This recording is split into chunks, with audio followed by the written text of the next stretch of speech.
আজকে শেয়ার করছি আর মাছের ঝোল। তো প্রথমে দিয়ে দিলাম হলুদ, তারপরে দিয়ে দেব লবণ পরিমাণ মতো।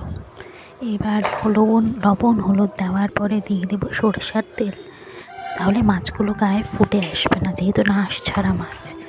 তো এটাকে ভালোভাবে লবণ হলুদ দিয়ে মেখে নেব। সাথে দুটো মাথাও ছিল, যেটা আমি পরে অ্যাড করেছি, যেটা মেখেছি পরে একসাথে। তো এটা মাখা হয়ে গেল। এবার আমি কেটে নিয়েছি আলু আর টমেটো, আর সাথে মশলা নিয়েছি টমেটো, পেঁয়াজ, আদা, লঙ্কা, জিরে গুঁড়ো। এটা বাস মশলা করে নিলাম। এইবার কড়াটা গরম করতে দিয়ে দিলাম। কড়াইটা গরম হয়ে যাবে।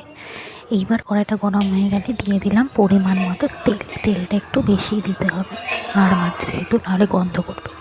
তেলটা গরম হয়ে গেলে এক এক করে আমি মাছগুলো দিয়ে দেবো। এই মাছগুলো কিন্তু ভীষণ ফোটে, জন্য আমি আঁচটা একটু কমিয়ে দিয়েছি। আমি মোটামুটি যতটা কড়াতে আটে মাছটা দিয়ে এপিট ওপিট ভেজে নিচ্ছি। খুবই ফোটে, একটু সাবধানে এই মাছটা ভাজতে হয়।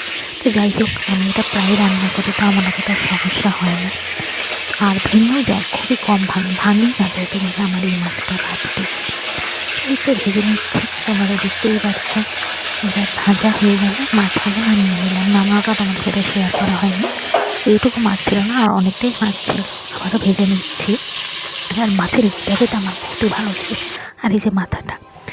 এবার মাছগুলো ভাজার পরে কড়াতে দিয়ে দিলাম জিরেটা একটু ভালোভাবে ভেজে নিয়ে দিয়ে দেবো আলু আর টমেটোগুলো।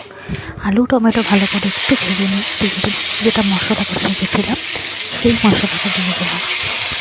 এবার মশলাটা একটু ভালো করে কষাতে হবে, ভালো করে সুন্দর করে কষাতে হবে, নাহলে একদম তেল কাজটা বন্ধ করবে একদম। তো মশলাটা ভালো করে কষাতেই থাকবে, কষাতে তারপরে আমি দিয়ে দেবো পরিমাণ মতো জল। তো তোমাদের সাথে মশলা কষানোটাই দেখছি, দেখাচ্ছে না, ভালো লাগছে না দেখাতে। এবার জল দিয়ে দেবো পরিমাণ মতো জল দিয়ে। যেহেতু আমরা 4 জন খাবো, তো জলটা একটু বেশি দিতে হবে, আলুগুলো সেদ্ধ হতে হবে। এবার জলটা দিয়ে একটু নাড়াচাড়া করে একটু ফুটতে দেবো। জলটা ফুটে আসলেই দিয়ে দিতে হবে মাছগুলো। এবার মাছগুলো দিতে হবে। তো ওই যে মাছগুলো ভেজে রাখা আছে, এই ভাজা মাছগুলো এখানে দিয়ে দিলাম। ভাজা মাছগুলো দেওয়ার পরে আবার একটু ঝোলটা ফুটে ওঠার পরে ভাজা মাছগুলো দিয়ে দিলাম। এবার ঝোলটা একটু ভালোভাবে ফুটে উঠলে দিয়ে দিতে হবে ধনে পাতা খেতে কিন্তু এই শীতের সময় সত্যি ভীষণই ভালো লাগে। আমার তো সত্যিই ভীষণ ভালো লাগে, তোমাদের কেমন লাগে জানি না। তো এবার ফুটে উঠলেই নামিয়ে